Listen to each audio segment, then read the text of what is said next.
Okay, greetings everyone. Welcome to Gerard Black in the Philippines with the Truth.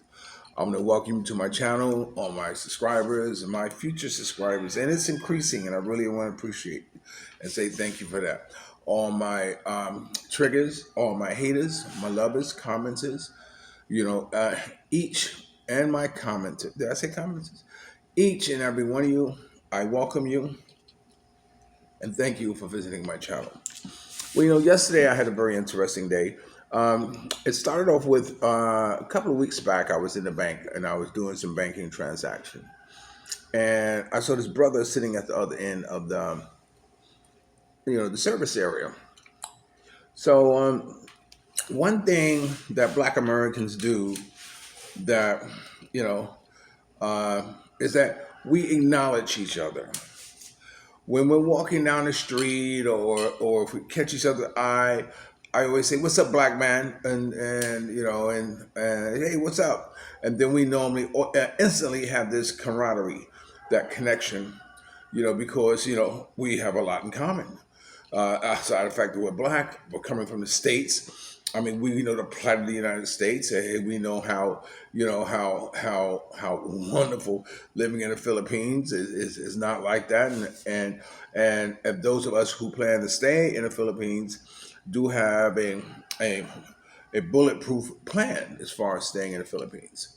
So we ended up chopping it up in the bank. After he finished his transaction, he came to sit to an empty seat next to me, and we continued talking. And we talked about, his name is David. We ended up, here he is right here. Him, I can show you his face. The other ones, not so much, but we'll get to that later in the video. So anyway, we ended up chomping up about our profession.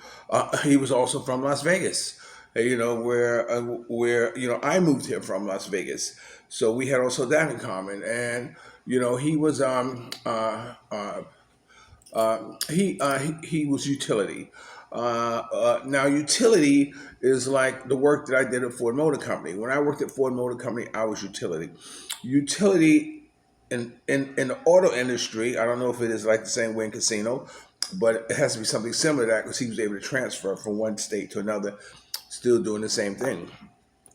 But utility in the auto industry means that wherever you need it, they will call you and contact you to do the job, because you're knowledgeable, you're a fast learner, and you're able to, in my case, hold the line.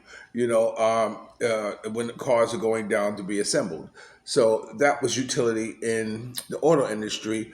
As far as utility in the casino industry, I imagine it's the same thing, because all of them operate. Everything operates under procedural matter, and you have to keep the procedure running smoothly. And when it doesn't, you have to make sure you have people on hand to be able to rectify the problem, and so on. So anyway, so we ended up chopping up. He's building a house in Darwin. He has a wife, and I told him about my pedigree as far as being in the entertainment industry, and I always have photos. So I was able to show him some of my photos of my with the Godfather Soul, Mr. James Brown, some other artists, like this. I keep on my phone. I'm tempted to take them off, but I keep them for just that reason, because there's no better person who can toot my horn better than I can. And there's no better way for me to toot my horn than to give visual aids, to showing some of my work and some of the things that I've done. Because, in my mind, I really think I've accomplished a lot, and I've done a lot, and I have been around giants, in the industry, in the world, in life. I've been around very powerful and very poor, people. So with that diversity in my own life, I'm always, ready to share or show, because I like that. I was talking about yesterday um, um, about a girl, yeah, who said saw me, or told me or something or whatever. And then I started talking about, still seeing people who I know. I said, and one of the reasons why I enjoy seeing people I know because they're happy to see me. You know, understand? Gerard, I love that. And these are from people who I know here in the Philippines who I may pop in their house or pop in the stores. A lot of time I pop in the stores, and they're happy to see me, man. And it's good to know that you're loved. It's good to know that you're missed. It's good to know that you're uh, unforgettable. I guess is the best way to say it. And that's how I live my life. I live my life wanting to be unforgettable. I live my life, wanting to make a difference in everyone's life who I come in contact with. So anyway, getting back to David, him and I chopped it up. We had planned to contact each other, and we did. You know, we he contacted me, and we chopped it up a little bit about he was going to spend some time with his girlfriend over the weekend, and he was going to get back to me, and like a man of his word, he does. Yeah, I meet a lot of people. And I give them my card and get my Facebook and say, okay, I'll contact you. And it's the same thing in the world. If I meet a girl or someone like this, um, you know, uh, um, I don't ask them for their number. I'll say, let me get your number. No, no, no, no. Here is my number. I will give you my number because whether I'm pursuing it for a modeling job or pursuing it for whatever, if you spend at that time it was a dime. If you spend one dime to call me, I'm going to spend 10 dimes to call you back. For the simple reason because you invested that one dime or that one quarter or that one phone call to reach out to me. And because you did, now it's my responsibility to connect with you. So that's how that's how I do that. So hey, I meet a lot of foreigners. I meet them and I invite them over for dinner or something like this. And I have business cards, calling cards they call them here. I have business cards, so I give it to them. It has all my information on there. Has my Las Vegas number, my New York number, has my Facebook, has my YouTube channel, has my my email address. Has everything on there for you to reach me if you so inclined to. And if you don't, it's cool. You know what I'm saying? It's cool. I don't go out of my way to force myself into people's lives or into people's situations. Like I was playing tennis the other day, and it's this new player who came aboard, and it's this white dude who I know who plays all the time, and his partner, his wife, plays all the time. And I said, oh, hey, this is so and so. He's new. This is his first lesson. I said, oh, okay, hey, what's up? So the morning kind of progressed, and we're all sitting there on the bench, just kind of chilling. He turns to the foreigner, who was a white dude, I think from Canada or whatever it is, like this. And he says, "Oh, after the game, hey, we always go over here and have coffee on such and such a day or whatever. We sit, we chill or whatever." And I went like this: "You never told me that. You never invited me to that. I never knew that even fucking existed." But I held my tongue. I held my tongue. You see, because it's more important for me not to make you uncomfortable than it's for you to make me uncomfortable. You see, I'm thick skinned, and I've lived with it all my life. But the mere fact that you guys go somewhere and have coffee after you play tennis and don't invite me says it all. It says it all. You don't want me there. For whatever reason, why you don't want me there. You know what I'm saying? Because I'm green. I mean, is that the reason why you don't want me to sit down and drink coffee with you guys, huh? Am I obnoxious? But anyway, I let it go over my head, and of course, I want to and put him on the spot by saying, you never told me you guys go have coffee after the game. Oh, so what are you gonna say? Oh, Gerard. Oh, we forgot to tell you. And then what they often do is then you want to invite me.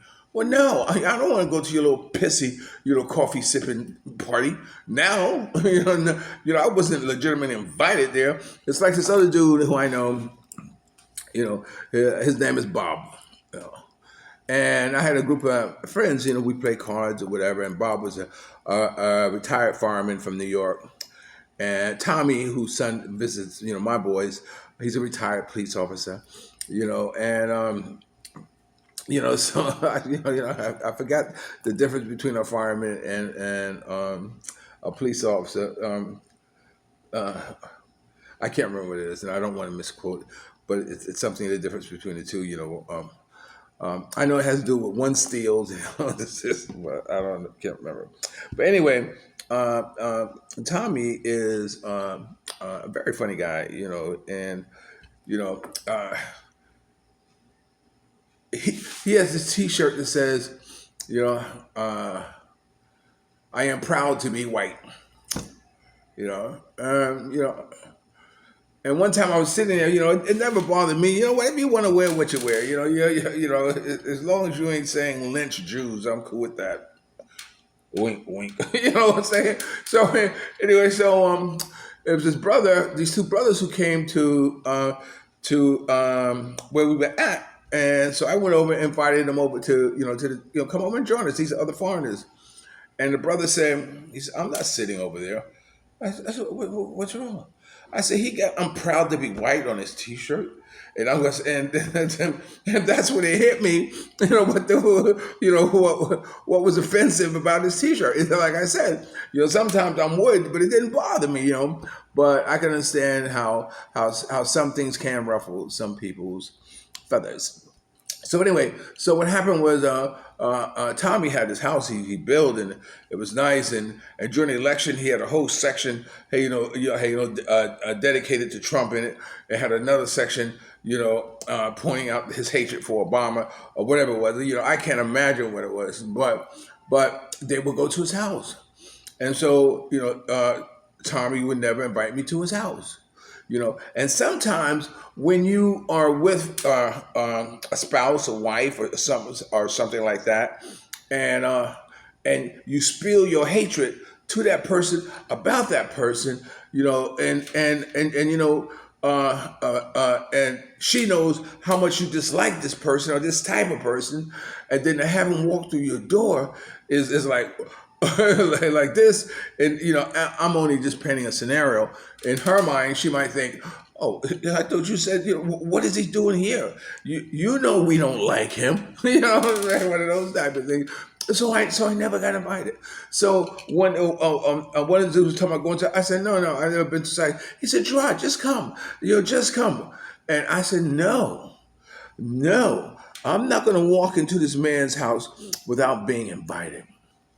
I already know how he feels. You understand? I know the comment. He's one of those dudes who like to talk over. He thinks he's talking over someone's head, but but he always makes snide comments and innuendos and all that stuff like that. And if you're not fast enough to come back at it, you get ran over. So anyway, so no, I said no. I'm not going to just walk up into this dude's house, because I already know how he feels. I already know how he feels about Obama. He's a fireman in New York. I know how he feels about blacks. You know what I'm saying? Let it burn, let it burn. You know what I'm saying? One of those type of things if their house was on fire. So no. So I never forced myself into a situation that I wasn't invited to. Point blank. Period. So anyway, that's what happened there. So let me get back to Dave. So anyway, so yesterday he contacted me the day before and said, "Look, he met some other brothers, and you're under the same umbrella of." I'll be right back. This is end of part one.